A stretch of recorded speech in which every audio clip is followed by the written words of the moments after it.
Havia estudantes de arte que queriam me ver. Depois de expressarem o desejo de me conhecer, disseram que gostariam de ver uma das minhas pinturas. Aqui está uma que terminei recentemente, respondi apontando para a Sibila.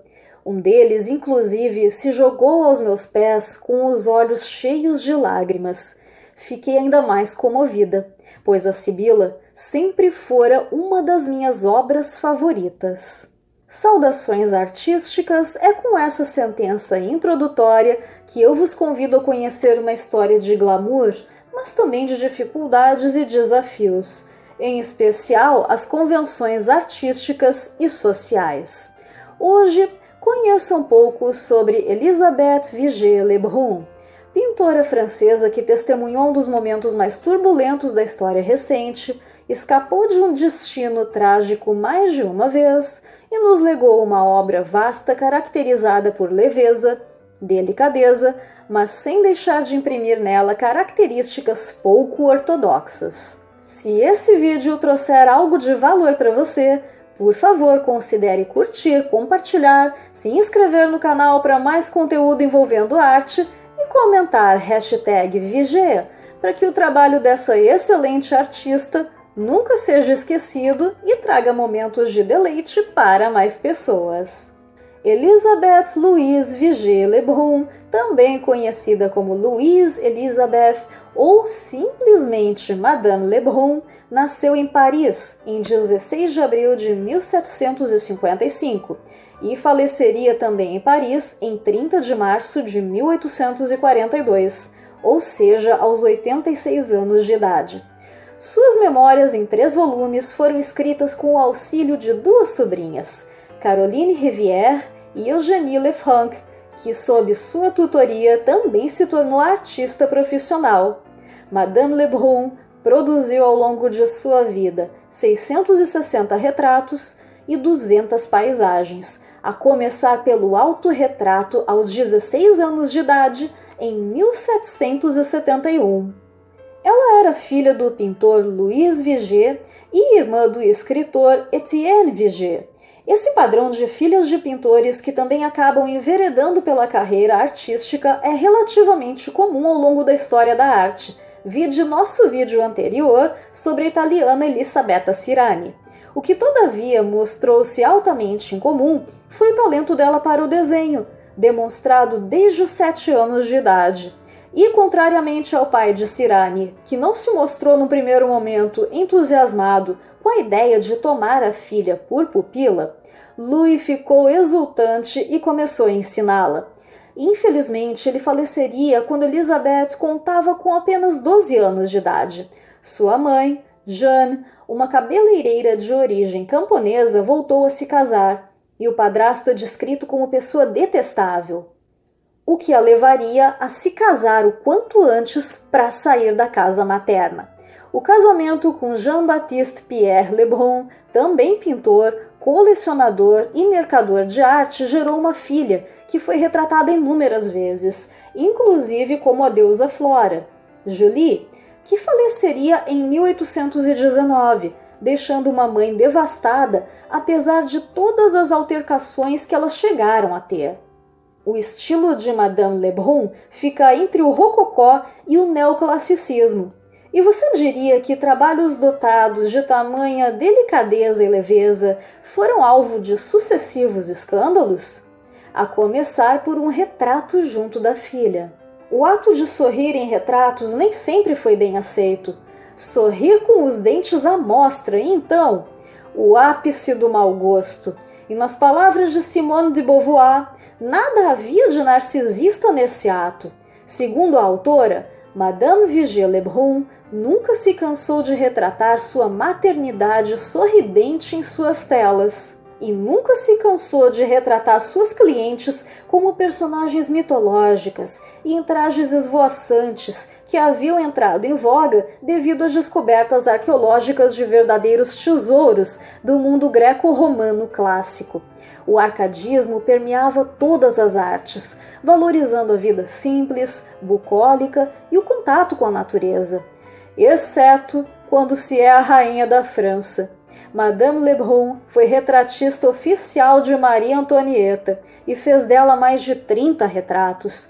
A tela de 1783, onde a rainha é vista no esvoaçante vestido de musselina, teve de ser rapidamente substituída por Maria Antonieta com uma rosa, de mesmo ano, onde a monarca aparece vestida em trajes mais adequados à sua posição. Outro retrato de Maria Antonieta, dessa vez acompanhado de sua família, foi encomendado com o propósito de melhorar sua reputação perante o povo, tendo sido concluído em 1787. Formal? Sim, contudo, mais maternal que opulenta, e com triste detalhe: o berço vazio simbolizando a perda recente de um bebê. A respeito da Revolução Francesa, que a obrigaria a deixar seu país às pressas, sob pena capital, a artista escreveria: a sociedade parecia estar em completo caos, e as pessoas honestas foram deixadas à própria sorte, pois a Guarda Nacional era composta por um grupo estranho, uma mistura de tipos bizarros e até assustadores. Mais de uma vez ela teve sua residência invadida, ou a suspeita de estar sendo vigiada ou seguida. Começaria uma peregrinação por diversos países que lhe possibilitou ter contato com inúmeras obras de arte, paisagens que a marcariam para sempre e uma nova clientela. Madame de Staël, escritora, também havia sido exilada pelo regime napoleônico e foi retratada como Corinne, personagem de um de seus romances.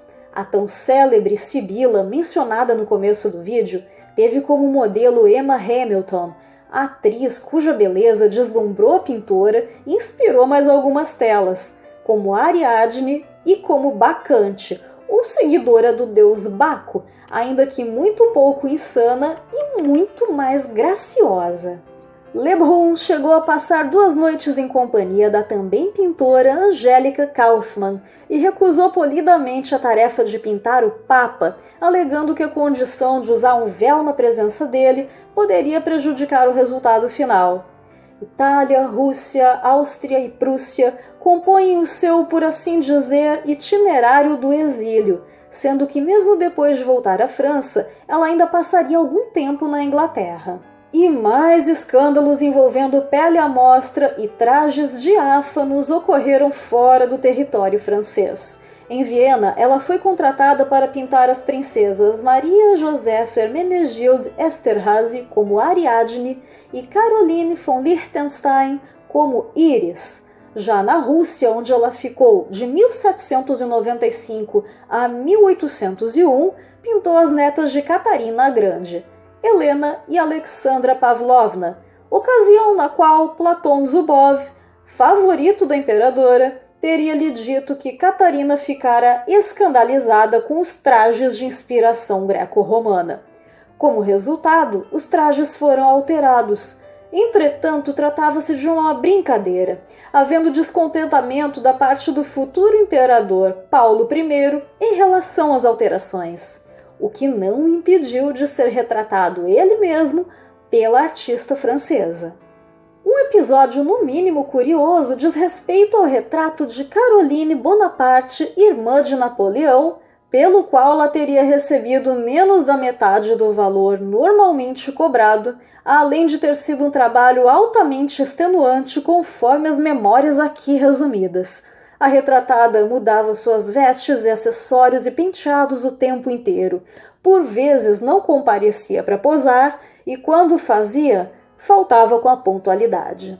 Outro episódio que devastou Madame Lebrun foi o trágico e auto-infligido fim do também pintor Antoine Jangros, com o qual ela mantinha íntima amizade, apesar da fama de rude. Ela o havia pintado quando ele tinha 7 anos de idade, ao mesmo tempo em que notara nele uma inclinação artística. História que guarda certa semelhança entre a dela em relação a seu pai. Sobre a reclusão do colega artista, ela o defenderia. Sentia-se desconfortável em sociedade, raramente quebrando o silêncio em locais lotados, mas ouvia atentamente e respondia com seu sorriso gentil ou com uma única palavra sempre muito apropriada. Quase se poderia dizer que ele pintava com palavras. Já quanto à ousada e sempre refinada Madame Lebrun, pode-se afirmar que seus méritos artísticos foram devidamente reconhecidos ainda em vida, com várias de suas pinturas categorizadas como históricas, ou seja, a categoria mais alta de arte dentro da hierarquia acadêmica. Ela jaz no cemitério de Louveciennes, perto de sua antiga casa. Seu epitáfio na lápide diz: enfim, eu repouso, e sua arte segue eterna e fascinante. Contemple, reflita, inspire-se, grata pelo tempo e presença, e até um próximo vídeo.